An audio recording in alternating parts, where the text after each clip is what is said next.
Mr. President, Ma'am Lisa Araneta Marcos, hindi ninyo ako kalaban. Wala akong sinasabi ng masama. Hindi lang ako makakampanya noon. Alam mo, iniiwasan ko ito. Itong panahon na ito talaga ang iniwasan ko kasi mapipilitan ako ngayon magsalita laban ng mga tao sa gobyerno.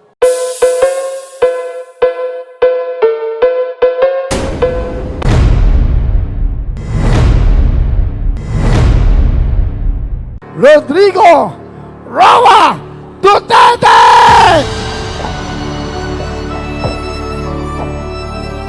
Lights, please, lights.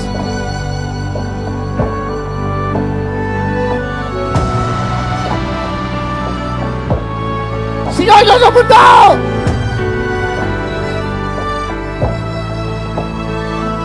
Ang nagmalasakit, nagmahal,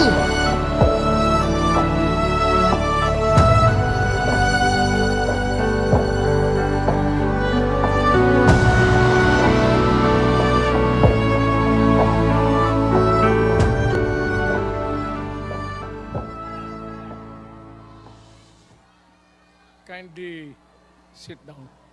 Relax lang po kayo. Medyo paus ang boses ko. At pasensyahan ninyo ako. Maraming nasa utak ko. Papunta ako dito kung anong sasabihin ko. Puno kanina ang kaalaman ko. Ang problema, nung sumayaw yung magkakaroon dito,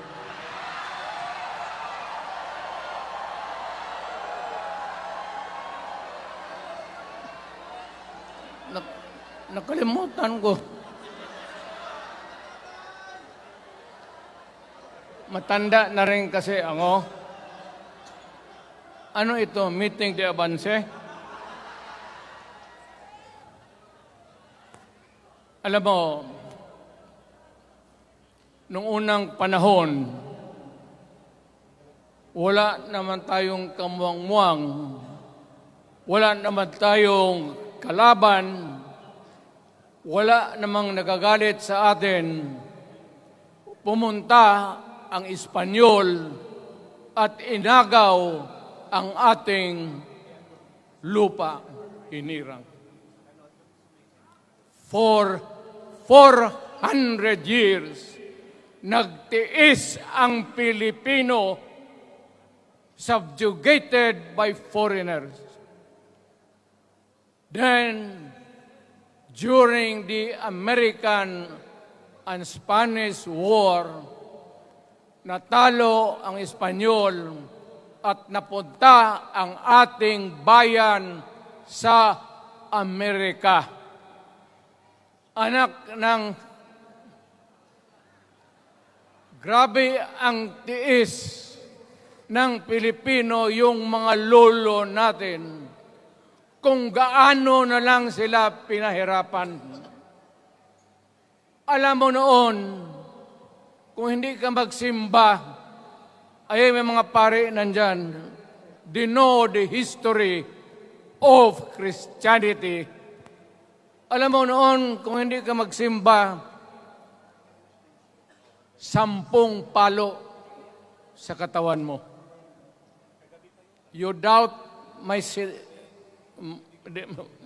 Ayan si Father Ivasco, Chief of Staff ko sa City Hall.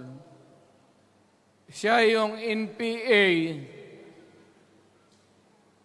leader doon sa Libungan. May plenum ang komunista. Itong mga sundalo natin, nandito sa harap ko, nahuli yan si Ivasco. At ako naman ay fiscal noon, pumunta ako sa Katitipan para i-administer ko yung oath niya, yung statement niya kung totoo o hindi. Pagkatapos noon, sabi ng mga sundalo, Piskal, papatay namin itong dalawang pare. Father Tison Waray, pati si Father Ibasco. Bumaba yan sila sa Visayas para makiksapalaran sa NPA. Sabi ko, wag, kasi pare yan. Puta, alam mo, ang Diyos nandyan eh. Kung ito lang naman yan ang prinsipyo, ideolohiya, hindi naman kriminal yan, kidnapper o pusher. Sabi ko, kulungin na lang ninyo. So, sa matagal na panahon, sulat siya ng sulat kay Cory. Eventually, na-release yan sila lahat, pati na ang asawa nila Quintanar, yung mga komunista, mga Esparo, nang galing dito at naging uso sa buong Pilipinas, yung pagpatay, wala, barangay captain, konsehal, military, navy, police, puro may pamilya, anak ka ng kakawalang kwenta yung ideolohiya. Kung hindi mo man lang mabinta sa mapayapa na panahon, so kinuha ko siya Chief of Staff, tapos umuwi siya sa Bohol, naging governor. Pare ito. Nandito siya ngayon, kasama tayo, at maraming salamat. You guys from other parts of the Philippines nagpunta rito para lang makipagduyog sa Bisaya. Sumama lang sa ating, kung sabay tunong sa Tagalog, yung ating, the purpose of why we are here. Wala akong, no longer in politics. I am not a candidate. Nahirapan nga ako mag-akyat ng hagdanan. I am 80 years old.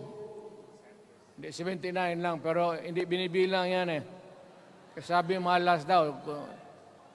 Sabi ng asawa ko, 80 na ako. O, sige, 80 na. Pero nung lumabas itong People's Initiative, okay man yan. Abogado ako. There are 3 ways of amending the Constitution. Mag-constitutional convention, mag-election tayo sa political districts ng representante para sa assembly to convene there and propose changing or modification of our Constitution. Itong People's Initiative, pati itong Congress, they would convert the Congress into a constituent body and propose the Constitution. Alinman dyan sa lahat, it will be submitted to the people for ratification. Ang problema dito, ako, Mr. President, Ma'am Lisa Araneta Marcos, hindi ninyo ako kalaban. Wala akong sinasabi ng masama. Hindi lang ako makakampanya noon. Alam mo, iniiwasan ko ito. Itong panahon na ito talaga ang iniwasan ko kasi mapipilitan ako ngayon magsalita laban ng mga tao sa gobyerno. Alam mo, Mr. President, hindi ako maghingi ng tawad. Kagawan mo yan eh. It is your responsibility sa sarili mo. What you do in this world binds you. Iyo yan. Huwag mong sisihin ang ibang tao kasi sarili mong utak at katawan yan. Nung ako'y mayor, pinakitaan ako ng evidence ng PDEA. Doon sa listahan, nandoon yung pangalan mo. Ayaw kong sabihin yan kasi magkaibigan tayo. Kung hindi magkaibigan, magkakilala. Ikaw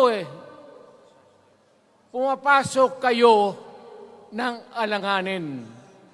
Mr. President, baka susunod ka sa dinaanan ng tatay mo. Diyan ako takot. Ayaw ko mangyari sa iyo yan.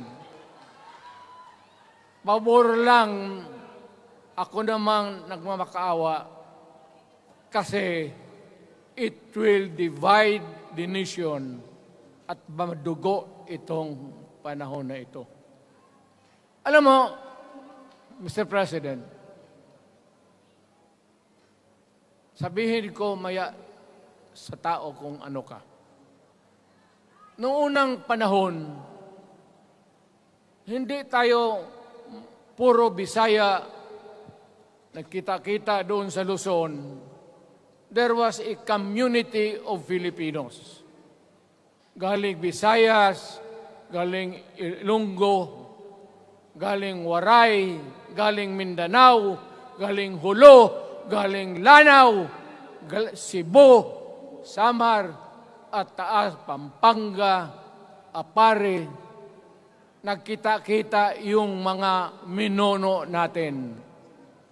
Kasi hinawakan tayo ng Espanyol, pati Amerikano. Nung dumating ang panahon na tayo'y nagkaharap na, sabi ng mga lolo natin, ano ang gawain natin sa bayan natin? Pwede ba tayong magbarangay-barangay lang o magkaisa tayo? Di na bale, iba-iba ang salita natin. It was agreed by the Filipinos then of all walks of life, Ma-Ilocano, Ma-Cebuano, mga taga Mindanao, they agreed to form a constitution. Alam mo, yung constitution parang bahayan sa tao. May poste. Sabi natin, maggawa tayo ng magandang opisina where we can meet and talk about the destiny of this country. Doon, they agreed na may malaking bahay, may poste, mga malaking poste, at may mga muebles at kwarto, living rooms and all. Ang usapan na from time to time, lumalaki na ang bayan at magdagdag tayo ng mga opisina sa mga opisyal. Maganda yun. Bahay yun. Mga sahig, nandyan lahat. Lamesa, desks, chairs, and everything. Wala tayong pinag-usapan na sirain yung bahay na yun. It was intended for posterity at inabot sa atin yung konstitusyon na yan. Although it was amended and modified, but it is still the fundamental law since 1935 hanggang ngayon. At what keeps in Ilocano, Bisaya, Waray, Moro, bakit tayo nagkaisa? Magkaiba ang salita natin, ang pagkain, iba. Ugali, iba. Bakit tayo andito ngayon? Dahil sa isang bahay. Yung bahay na yan, yung papel, the Constitution. Ngayon, ang Constitution is supposed to be a permanent thing. Ang batas na binigay ng Constitution sa Congress, sa lawmakers, they can make laws every day, modify, change it if they want, every week. Okay lang yan.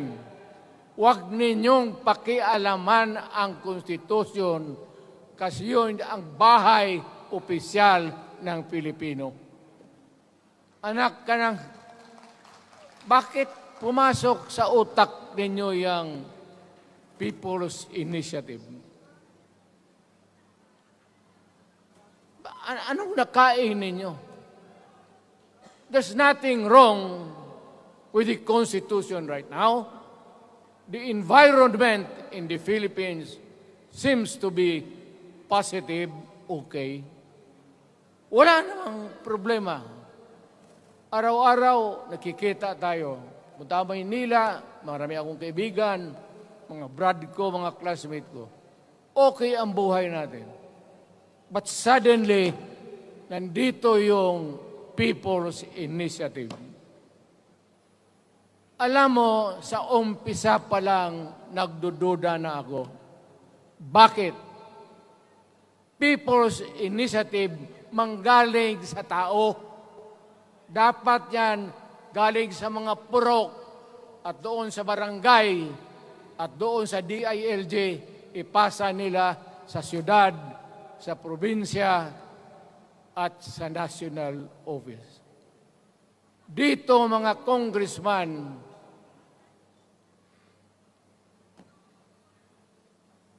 alam ninyo, kung magkaletse-letse ang buhay na ito, sabihin ko sa military, sirahan ninyo yung Congress. Magastos, nagbabayad tayo, nag-usek-usek sa kwarta. Sige pamayad para People's Initiative. So, what is the motivation? Galing ba sa puso ng tao yung pinipirma niya?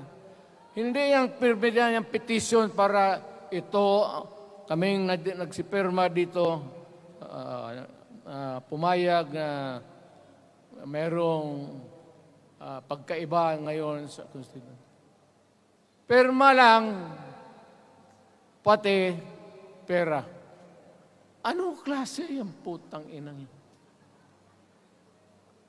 Ganon na lang ang tingin ninyo sa Pilipino. Pagka ganon, maghiwalay-hiwalay na tayo. Kayong taga Luzon, pumunta na yan sa Mindanao, mag-declare na lang tayo ng independence separate. Bakit binababoy ninyo ang bayan natin?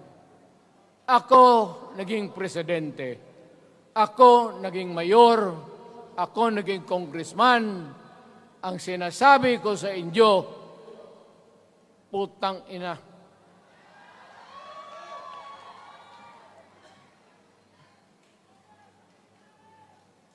Malinis to. Baka ihi mo ito ha.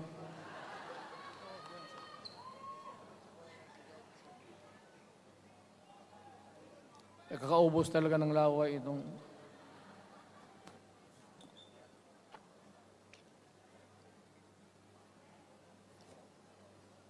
what do you expect?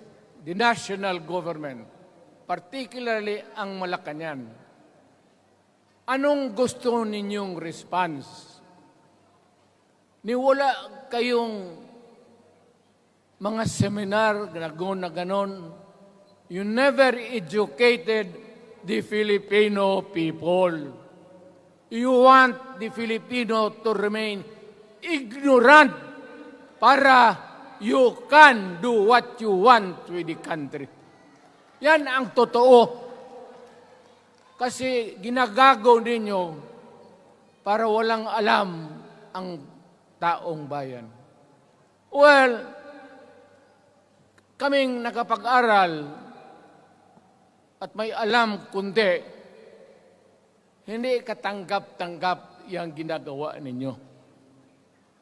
Sa umpisa pa lang, binibili na ninyo yung signature ng Pilipino. Yun ba ang People's Initiative? You know, national, provincial, city, munisipyo, then the barangay. Yan ang echelons ng power sa gobyerno. Hindi naman ninyo gigamit ang barangay at binigyan mo ng 20 milyones isa't isa sa kanilang mga congressman. At binibili ang Pilipino. Alam ninyo kung ano yan? Kaluluwa ang ninyo ang binibili ng taong bayan. Hindi ako mapayag ng ganon. Nakapag-aral ako, hindi naman ako ignorante. Bakit ka mag-people's change? Ang problema ninyo, ganito. Hindi pa, pauna. Ang malas ng Pilipinas, every president, almost all, pag naupo na dyan sa Malacanang, walang ginagawa kung mag-isip ang mga putang ina kung paano pahabain ang termino nila. That's the problem. Bakit ganon kayo? Ang demokrasya may eleksyon. Para naman, tignan ninyo, Presidente Osmeña Bisaya. Ang napaalaala ko pa, Garcia Bisaya. Then Magsaysay Ilocano. Then si Quirino Ilocano. Ganon dapat. Ang election is a cleansing process. Gumagalaw yan. Huwag mong pigilan. Ngayon, kung ikaw nandyan, naupo ka, you stop the process of governance, hintuin mo, kasi pahabain mo ang termino, gusto mo. Sabi ko nga sa iyo, Mr. President, kaibigan kita, Bingbong. Pag pinilit mo ito, lalabas ka ng Malacanang kagaya noong panahon na pinalayas kayo.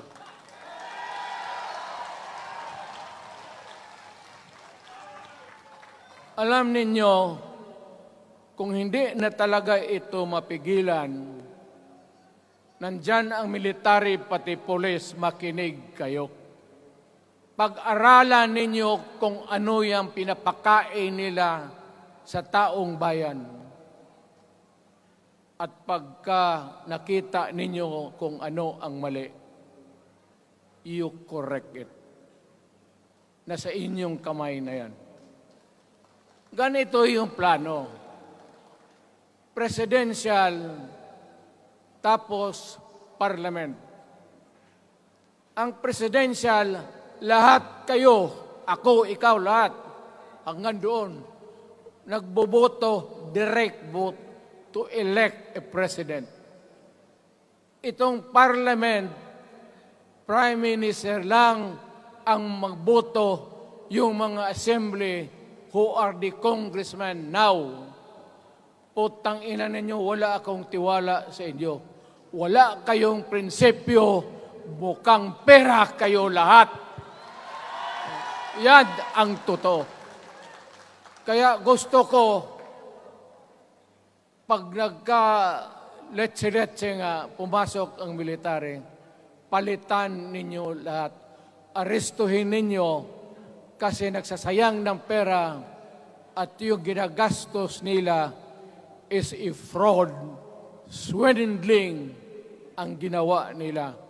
You must account for the wasted money, for the money that you bought the signature of a Filipino.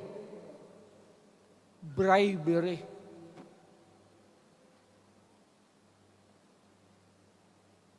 Magdasal lang kayo. If by the grace of God, mabalik ako,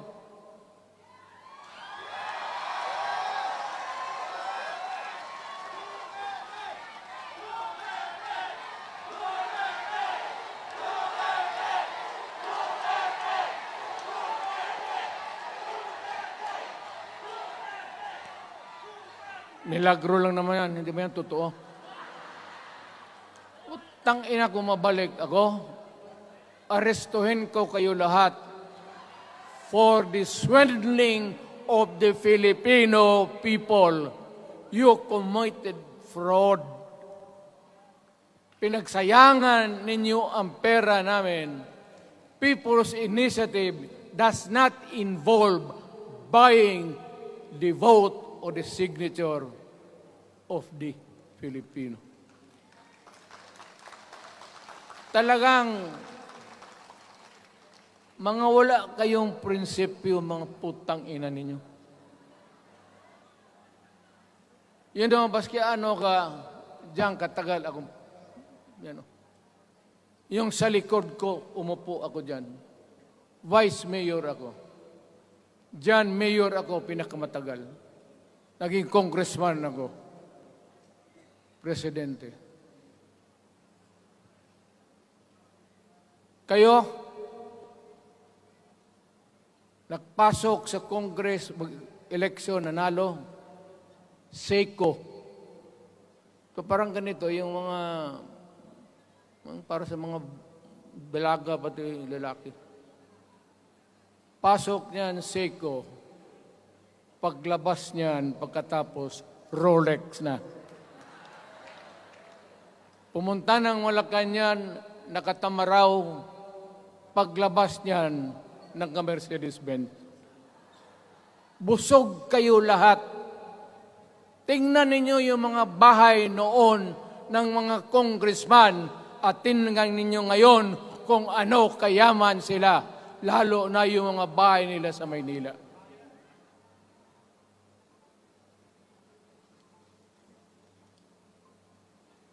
Wala kayong masabi sa akin. Alam mo bakit diretsahan ako magsalita? Ninipahat, wala ako.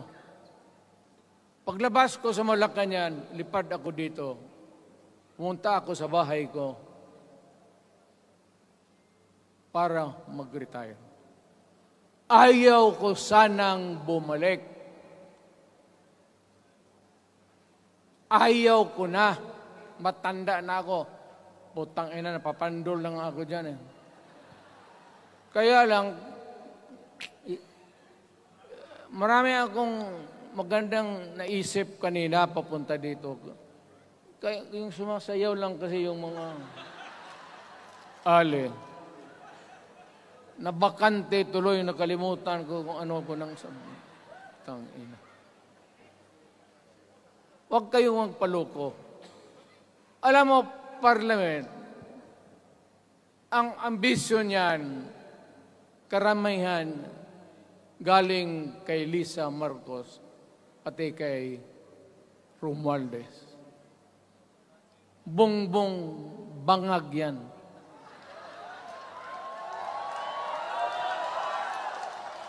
That's why, sinasabi ko na sa inyo ngayon, si Bongbong Marcos bangag noon, ngayong presidente na, bangag natin ang presidente.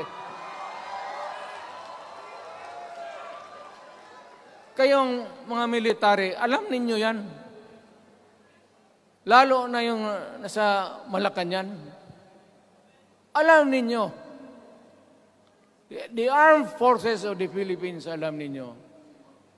May drug addict tayo na presidente. Putang inang yan. Ayun ang, bakit ako nagkaroon ng kaso ng ICC? Sabi nila, pinapagpatay ko raw yung mga drug user at drug addict. Mabutit na lang, wala na ako sa pwesto, baka kasali ka pa. No, Mr. President, pinilit ninyo kami. Kayo yung sa Bisaya, kinikitoy mo yung Pilipino. You are testing the waters. Not even. You are, pushing to the limits ang pasensya ng Pilipino. Huwag na huwag mong gawin yan. Huwag mong gawin yan, huwag mong ituluyan, kaya magkagulo. Pag hindi namin napilitan kayo sa mga rallies, sa aming mga boses, ang sentimento namin, ako'y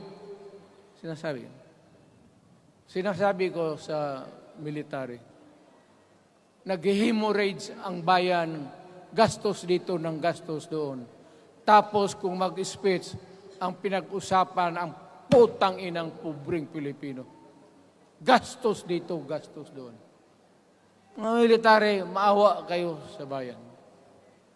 Pag hindi namin kaya, gawin na ninyo. Gawin ninyo, kawawa ang Pilipinas. Alam mo, presidente, tapos mag-parliament, tumatakbo ng assemblyman o congressman niyan si Sandro, tapos ipasok nila sa assembly, gawain nilang prime minister. Yan nga ang sakit ng Pilipino. You want to perpetuate yourself in power at the expense ng buhay ng bayan. Mabuti sana kung bright kayo. Kung drug addict ka lang naman at may asawa kang hungry for power, tapos may isa itong taga Leyte, gusto siyang mag-prime minister at gawin niya itong bongbong, diyan ka lang, ako ang bahala. Ceremonial president ka na lang. Ako na ang magpatakbo ng bayan sa parliament. Yan ang plano nila. Yan ang hindi talaga matanggap natin. Kalukuhan niyang putang ina. Huwag kayong, alam mo, bakit ako makipag-away ng presidente? Marami siyang sundalo. Kaya natin, kayong pumalag, pero there is always a time for everything. May panahon na ikaw ay sikat. Sa ayaw mo at sa hindi, may panahon ka talagang bababa dyan sa Malacanang. Gaano katagal ka man to hang on to the power, that is for God to decide for the nation. Kami, patayin ninyo, wala na akong silbi. Tapos na ako, naging presidente na ako. Nakatikim na ako ng pag-upo ng silya dyan sa Malacanang. Ganoon na lang ang ang alaga ko sa bayan. Alam mo ba, talungin mo yung lahat ng senador. Magbisita sila, isang kanin, isang pork chop o isda, sabaw.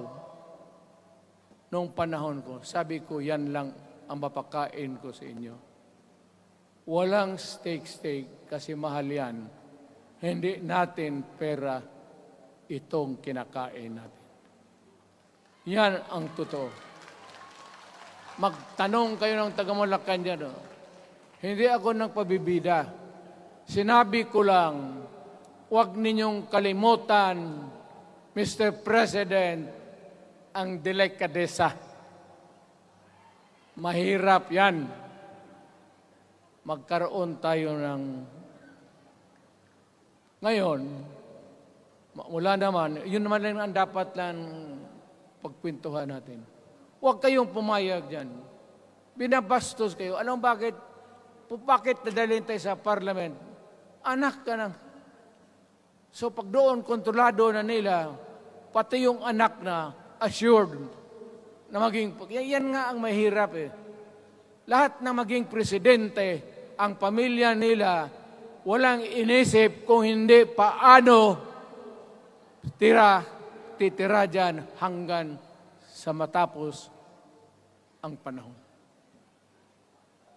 May I remind you, itong election, papalit-palit ito.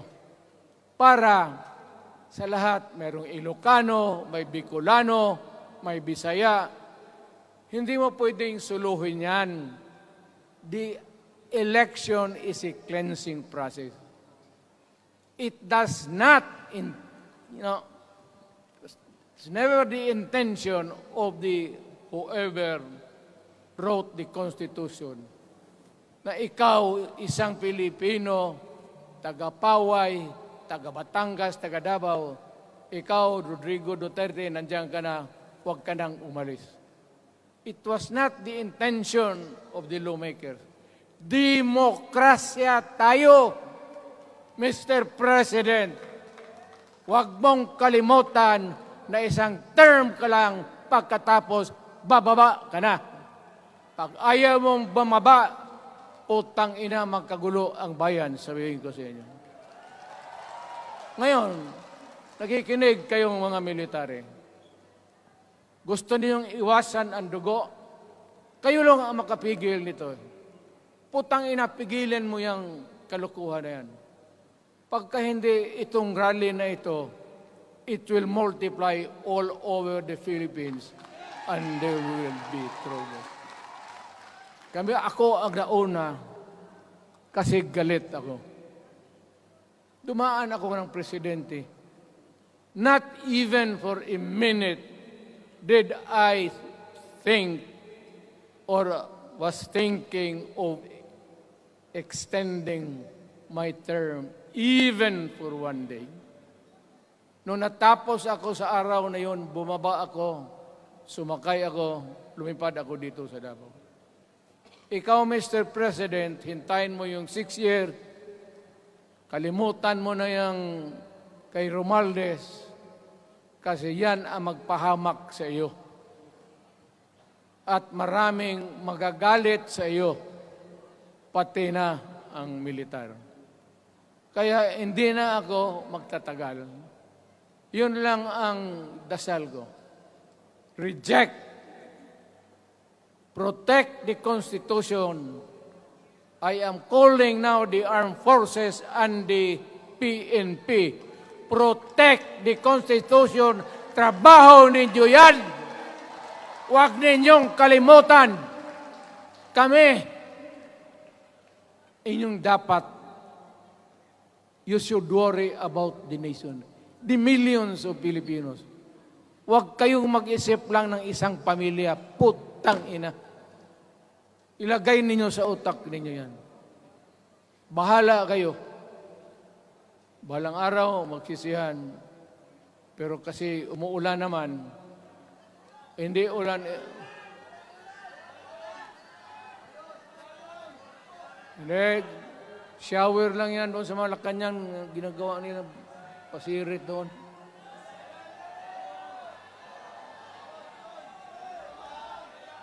Wala naman rin akong masabi. Kasi hindi man ito eleksyon. Nakafocus lang ako sa People's Initiative and the way that they are handling the process of the People's Initiative. Ang nangyayari ngayon, hindi yan People's Initiative, kung hindi buying the people for their signatures. Pag-umpisa pa lang, bayaran na. At maniwala ka ng konstitusyon, lalabas yan maganda. Kung pira-pirahin lang tayo. Balang araw, wala na ako sa buhay. Maybe 10 years, 5 years from now. You might want to change some provision. Yung sabi nila, the usual excuse is economic provisions lang ang aming pakialaman. Putang ina, huwag kayong maniwala dyan sa mga yawa na yan. Puro kasing sinungaling ang mga ulol. Alam mo, pag nagtawag ka ng Constitutional Convention through People's Initiative or when you open the Constitution, hindi mo pwedeng limitahan ang powers na yan. It's unlimited. Kung ano ang gawain nila at kung ano ang utos ng may pera, kung bayaran sila, ipagbili talaga tayo. Ipauhanin na lang ako, naghangi ako ng may mga congressman dito. Ito yung matitino. Nandito si Congressman Alvarez. Pumunta talaga siya. Hindi mo kasi niya ako hinayaya. Kapupunta sana ako ng Tagum. Para lang Ako galit talaga. Bakit po putang ina? Siga. Bakit? Bisaya pa makumutan ko na imong naong. Magharap ka sa akin, ganoon ko yung mukha mo. Bakit? Bakit bigyan mong problema ang Pilipino? Ano ang kasalanan ng Pilipino at gumagastos kayo, binibili milyon ng milyon, kayong mga congressman, putang ina, istapa yan. Swindling yan. Kaya sabi ko, by a stroke of fate, nabalik ako dyan sa Malacanang. Kayong lahat, kagaya ng Marcelo, ng tatay mo, Bongbong, kayong lahat, congressman, nandoon kayo sa Krami. Ipasok kayo ng 2 taon para leksyon ninyo. Hindi ka maleksyon ng kalukuhan ninyo. Wala. Hindi pa nga naayos ang kati. Ano bang, what's wrong with the Constitution? Tell me. Kung hindi yung inyong ambisyon. The real purpose itong constitutional changes sa People's Initiative is really to perpetuate those who are in power. Yan na lang ang ganyan ninyo. Marami akong sabihin, maybe kung patayin nila ako, putukin yung eroplano, wala na tayong magawa. Ngayon, kung sino, alam mo na kung sino, yung sa Malacanang, yun ang aristuhin ninyo. Sila nag-umpisa ng kaguluhan ito. Ladies and gentlemen, I am very thankful na nandito kayo, mga Tagalog, Bisaya, at taga-Maynila. And I hope that we will continue to love our country. Magbigay sila na pera, tanggapin ninyo, pera ninyo yan. Hindi ba ninyo na sa isip ninyo? Bigyan kayo ng 1,000, 100, tanggapin mo, pera ninyo yan. Pati yung sa bulsa nila, kinakain nila, at pinagbili ng bahay kung saan-saan, pera ninyo. So, make sure na bago kayo lumabas lang naman sa mundong ito, may panahon lahat, mamatay tayo. Mag-iwan kayo ng isang prinsipyo. Sabi ninyo sa mga anak ninyo, tinanggap ko yung pera kasi pera natin ito, ibili natin pagkain. Pero yung prinsipyo natin, huwag natin ipagbili. Yan ang iwan mo sa mundong ito para sa mga anak ninyo. At yan ang dadalhin mo sa langit. Pagka sinabi ni San Pedro, anong nagawa mo? May ginawa ako para sa bayan. Tapos magsabi si San Pedro, ano pa? Yung mga ibang bagay na ginawa mo, mga kasalanan, mga kabit, ganon. Sabihin mo kay San Pedro, nandito ako sa langit para makipag-isa sa Diyos. Pag hindi ka tumahimik, yung manok mo, hawakan ko, ilambos ko yan sa ulo mo. Putang ina ka. Buksan mo yung puwertahan at papasok tayo, magkita-kita tayo sa langit. Lahat kayong hindi nabili, sigurado ako, langit kayo. Kaya basing anong kasalanan ninyo, okay na yan. May guarantee na kayo yung passes. Mahalaga yan as a matter of principle. Prinsipyo sa tao. Maraming salamat po.